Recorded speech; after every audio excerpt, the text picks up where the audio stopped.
10 months ago on the channel, we looked at the top 10 legends of One Piece Treasure Cruise.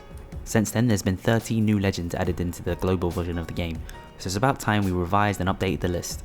This time round, the ranking was decided by the viewers of the channel, so if you don't like the positions of these characters, you only have yourselves to blame. A lot has changed in the 10 months since we released the last list, so it probably wasn't just new legends added into the game that changed who was where, but also the introduction of new classes, new units that gave new life and popularity to older legends, as well as raid bosses and other content which made the legends, captain abilities and specials either continue to shine and grow in popularity or fall even more to the wayside. So I'll be looking at these legends' stats, captain ability and special, as well as their optimal teams and free-to-play variants to see why people would have voted them in their positions. With all that said, let's get started.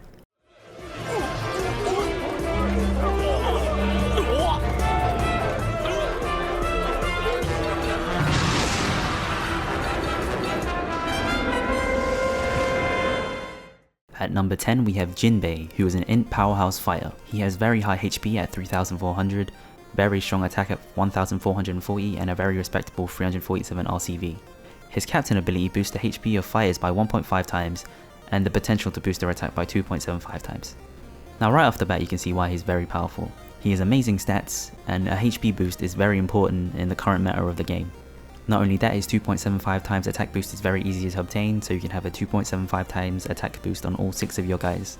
Being a fighting captain is very nice, especially early on, where there are an abundance of fighter characters, such as version 1 Luffy and Sanji. There are also some decent free-to-play units that you can use to make a powerful team, such as Fortnite Kobe, who will boost your orbs by 1.5 times for 2 turns, and Sai Dugong, who will give you a 1.75 times attack boost to all fighters after you hit all your perfects after 1 turn.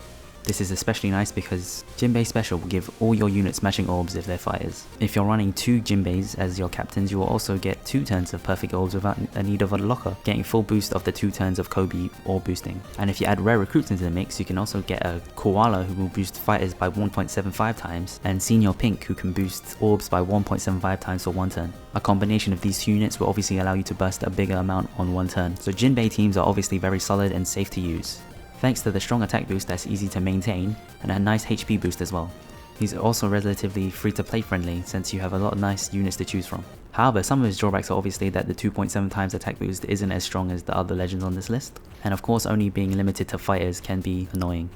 His special is also quite useless on teams that aren't fighter based, so he really isn't very flexible as a sub on other teams. But of course the fighter teams that you can build with this guy aren't too shabby at all, so you should be proud to have him as a captain.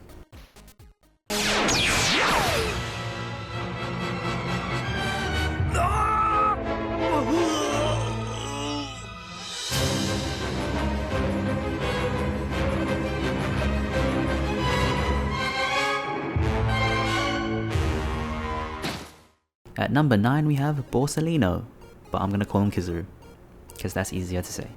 Kizaru is a Sai slasher shooter, being a rare combination of 2 class 1 typings. He has low HP for a legend at 2590, but makes up for it with his high attack of 1489 and his ridiculous 500 RCV. His captain ability reduces the cooldown of all specials by 1 at the beginning of the fight, and then boosts all attack of characters by 2. However, if you used his special that turn, then it turns into a 3 times attack boost. His special has 3 stages, and at max cooldown can be activated at 3 turns. On stage 3, it will give all shooters and slashers matching orbs, heal the crew for 10 times his RCV, and then deal 10 hits of random typeless damage. Now Kizaru is probably one of the most confusing legends, just because he does so many goddamn things, but that also makes him very versatile. His captain ability boosts all characters, which is obviously very strong. However, his special only gives matching orbs to shooters and slashers, so you either have to limit yourself to those guys or bring another orb matcher. He also makes up for his lack of HP with a nice 9-turn CD heal, as well as the 10 hits of random damage being very strong against barriered enemies, such as the upcoming raid boss Nightmare Luffy. And of course a 3 times attack boost to every character, regardless of typing or class, is obviously very strong. But against particularly difficult enemies, such as training forest colosseums or raid bosses, if you can't burst them in 1 turn while you have your special active, you'll be stuck with your ×2 boost for 3 turns. Now while 3 turns is still very short for a special, it is enough time for any boss to destroy you. But we've just been talking about him as a captain. He is an absolutely amazing sub for shooter and slasher teams, since getting full matching orbs is actually quite difficult and usually requires at least 2 units. Not only that, you'll be getting those 10 damage hits and a nice little heal to boot. Overall, Borsalino is a very versatile unit that is god tier for shooters and slasher teams, but falls a little bit short compared to other Rainbow captains. 邪魔をするんじゃねえよ。Next up we have Crocodile, who's a Dex Cerebral Striker. He has great stats overall with 3621 HP, 1435 attack, and 310 RCV. His captain ability boosts the attack of cerebral characters the less HP he has, capping at 2.35 times at 1 HP. Not only that, his special boosts the attack of cerebral characters further by 2 times if he is at 1 HP, as well as dealing 20 times his attack and dex damage. A 3.25 times attack boost is very strong, especially if you can have it on all 6 of your units. Of course, being on 1 HP is very risky and sometimes quite difficult to get to, but the perfect unit for this team is a 3-day 2-year Robin. She'll delay the enemy team by 1 turn, lock all your orbs, and reduce your HP to 1. Unfortunately, she's a rare recruit, but she really does unleash the full potential of these teams. It is really strong that he himself is the class booster, which means that if you have 2 of him, you have 2 turns of a ×2 boost. Adding a very powerful orb booster onto the team like Raid Kuma or someone else on this list, and you can have 2 turns of very powerful burst. Another great unit to have on these teams is a rare recruit Khalifa, who will negate all damage you take 1 turn if you're below 10% HP. A Croc's Dream Team is very powerful in the late game, but requires some rare recruits and can be daunting for new players to try and obtain. Having to be at such low HP also is quite scary and will hinder you against stages with poison or environmental damage, such as Enel's Training Forest. Overall, Crocodile and the team that it can be built around is very strong. However, it isn't as free to play friendly and requires a lot of units that you won't get until later in the game. Croc also doesn't have much versatility outside of a cerebral team, but the team he can build is so strong that I'd say it's worth to have him.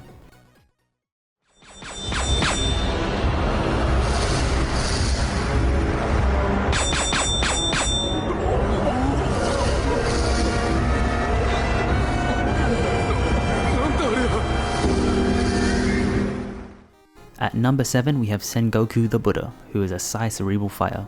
Sengoku reduces the cooldown of all specials by 2 turns at the beginning of the fight, as well as boosting all characters by ×3 if they cost 20, as well as Sengoku himself.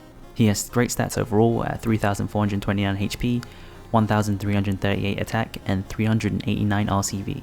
His special deals a random amount of Psy damage to all enemies and then boosts the attack of all characters by 1.5 times for 1 turn. Sengoku is very unique in that he doesn't boost types or classes but instead a cost, making him very versatile but at the same time very limited. He's very strong in the early game, since pretty much anyone you can obtain can be put onto the team, including the version 1 Straw Hats. And the 3 times attack boost with no restrictions once you actually start the fight is actually amazing. He's perfect for clearing story mode, Fortnite, and most raid bosses very quickly and easily. But of course, once you start obtaining Colosseum units, raid bosses, and even other legends, he becomes less powerful because you won't be able to use those guys on the team. There are plenty of easy to obtain and cheap costing orb boosters such as Fortnite Kobe and Fortnite Noland, but you'll have some difficulty in obtaining matching orbs, and units with high stats will be harder to come by. However, the fact that his special boosts the attack of everyone by 1.5 times regardless of their typing or classing is amazing. He can be very good in that regard for rainbow teams that need an attack booster from a special. Overall, Sengoku is very powerful, but his limitations of cost really hold him back. You can still clear the majority of the content in the game, but may find some difficulty at the very peak of the end game. But at the start he's one of the best and doesn't fall off too hard.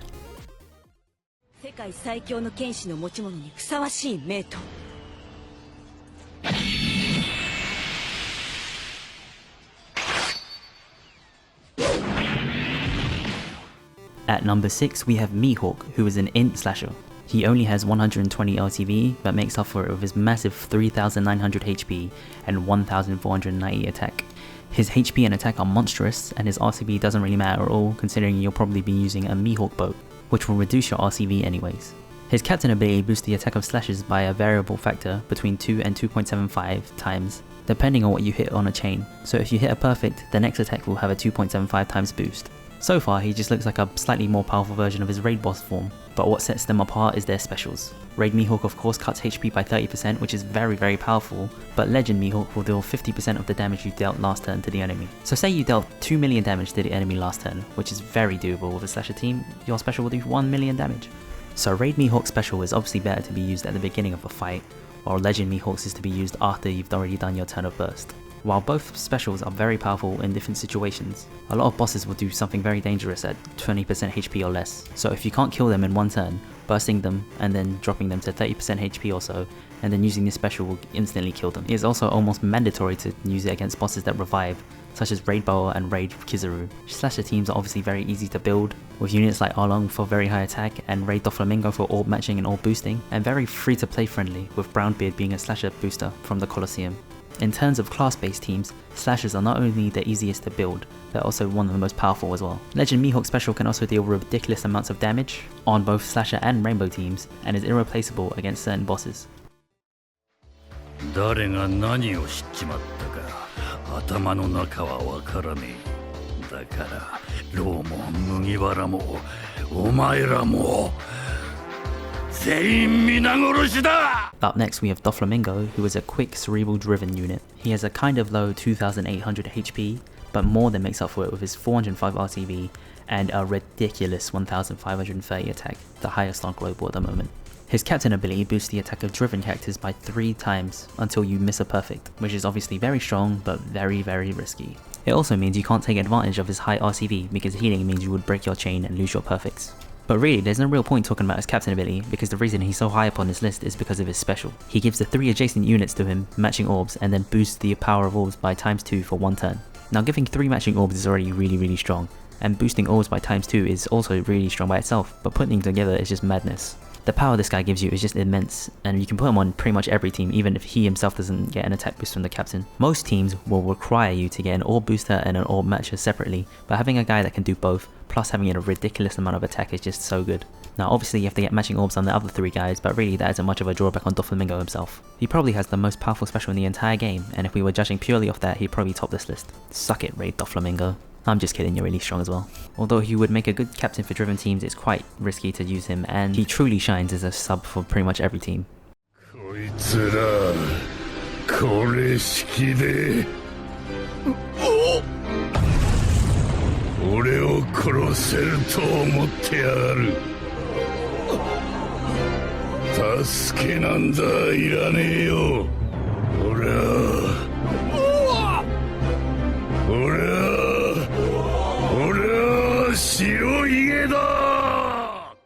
At number 4 we have Edward Newgate, also known as Whitebeard. One of the oldest legends in the game and one of the few units that survived the last list. Whitebeard is a strength powerhouse striker who has 3900 HP, which is crazy, 1360 attack, which is again really good, and 235 RCV. His captain ability boosts the attack of all units by ×3 if he is below 30% HP, and his special cuts the current HP of each enemy by 30%. Nice and simple compared to guys like Kizaru, and definitely one of the most powerful rainbow captains in the game. Similar to Croc, he boosts characters the lower his HP is, and again is very risky in that regard. Though you have no restrictions on your units, balancing the amount of HP you have can be quite difficult. Currently in the meta, teams that have HP boosts in their captains are more favoured than guys like this. Whitebeard teams require a lot more meticulous planning compared to those guys. But when you can pull it off, it's truly devastating. 3 times attack on everyone is just godlike. And of course you can always build one of those HP cutting teams, and then finish them off in 1 turn using Sugar. Obviously Whitebeard's greatest trait is his versatility, his captain ability allowing you to use anyone, and the fact that his stats are so strong and his special is so good in so many situations means that he's a great sub as well. Not only that, we now know that he's going to get a 6+ form in the future, which will perhaps propel him even higher up on the list. Though his HP requirement does lower him on the list considerably, the title of World's Strongest Man is truly deserved for Whitebeard.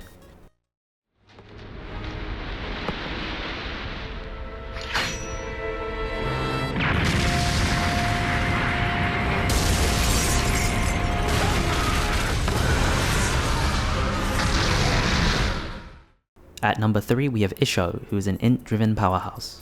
His stats are great all round with 3809 HP, 1380 attack and 325 RCV.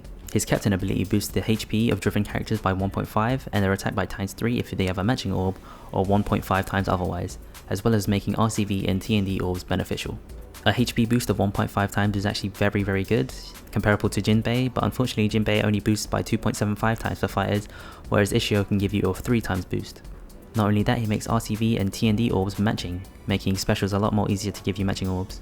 Unfortunately, he's not very free to play, or at least early game player friendly, as there aren't that many driven characters you can get early on. But there are plenty of characters you can use that are free to play later on in the game, such as Colosseum Kobe, which gives you 3 adjacent meat orbs, which for him will count as matching orbs. Pair that with either Raid or Legend Doflamingo and you'll just be rolling and matching and boosting orbs. There's also a great free to play driven booster in Shiki, but he's gone now. Rest in peace Shiki. So you'll have to make do with Caesar Clown if you can pull him, or maybe even story mode Akenu. In any case, driven teams are very powerful, especially because both Doflamingos are driven characters, meaning you get to benefit from their all boosting and their crazy attack. Saying all this, we haven't even talked about his special, which cuts HP by 20% and then again by 20% at the end of each turn for 3 turns. That's just ludicrous. You can reduce your enemy's HP to around 40% without even dealing an attack. Eiichiro really is one of the most powerful units in the game, lacking in really no regard. It might be difficult to obtain all the units you need to build for his team, but it is well worth it.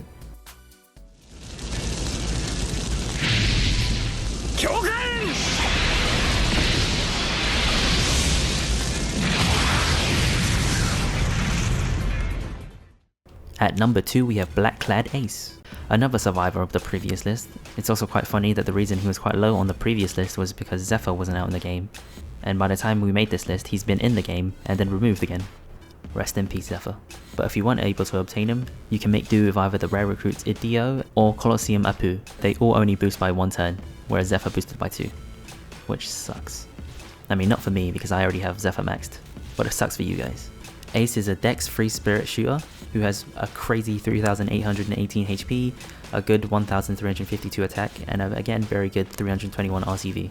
His captain ability boosts the HP of shooters by 1.5 times and their attack by 3 times if they have a matching orb, or times 2 otherwise. This is very similar to Eiichiro, but you don't get matching orbs from TND and RCV, but have 2 times attack boost instead of 1.5 times otherwise. This makes getting matching orbs slightly more difficult, but thanks to Hercules on the raid boss, you won't have any problems at all. For orb boosters, the best choices would be Van Ogre and Loyal Crew Frankie, but if you don't have either of those guys, Margaret from the story mode makes a serviceable replacement.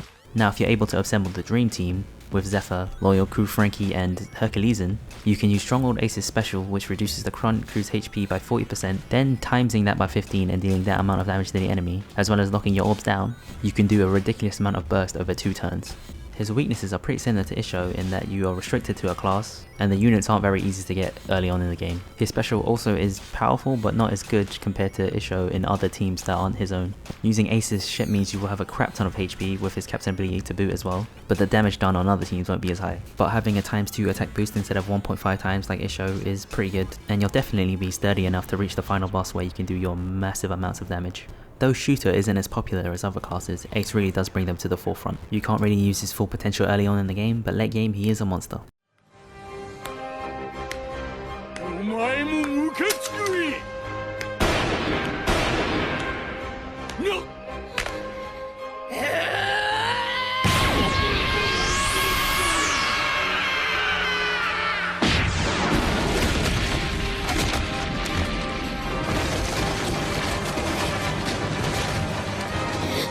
And at number 1, we have Buggy the Clown.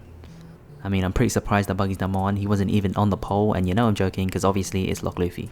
Still the king, baby, number 1 on both lists.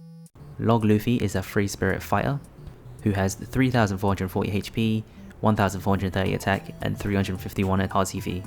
His special deals up to 200,000 typeless damage to all enemies and changes his own orb to strength. But who cares about any of that? The reason he's so hype on the list is his captain ability. He boosts the attack of all characters by ×4 after hitting a chain of good, great, and perfect. A true rainbow captain like Whitebeard, his versatility and damage output cannot be matched. Being able to put any type of sub, regardless of typing, class, or cost, is just too strong. You can bring delayers, damage reducers, and any other type of utility unit with low attack and not lose any damage output because only 3 of your guys will actually be doing the damage. This also means you aren't hindered by stuff like hit barriers and chain multiplier locks. You can also heal off RCV orbs without losing any damage as well. You may have some difficulty when the stage has some bomb orbs, but that really isn't much of a drawback. What will be annoying is that because you have so many guys that won't be matching in classes or typings, it can be difficult to find attack boosters and specials. But you know, you can always cater to the 3 guys that will be doing damage, and there are other ways to boost your damage, such as Raid Boa Hancock boosting your chain multiplier. However, there still are some drawbacks to using Log Luffy. His special for one is actually quite weak for a legend, and really won't see much use outside of story modes in some fortnights. And it's pretty much impossible to beat units that have barriers that require you to hit greats or perfects in a row. Plus, when units are removed from the stage, such as from Raid Kuma or when they are binded, you'll lose a significant amount of damage. But with all that said, that really doesn't take away from his power. The versatility and damage output is just too strong and cannot be denied. That's why I definitely have to agree with you guys putting Log Luffy at the top of the top 10 legends list. Well, that's it for this video. Thanks for watching. It was really interesting to see who you guys voted for the best legends in the game. I don't entirely agree with some of the positionings, but you know, it's still a pretty good list. The game has changed quite a lot in the last 10 months, so it's interesting to see how far it's come in Legends, with only 3 guys on the previous list staying. If you like this video, please like, comment and subscribe to see more videos like it. Thanks for watching, and I'll see you next time, my nakama!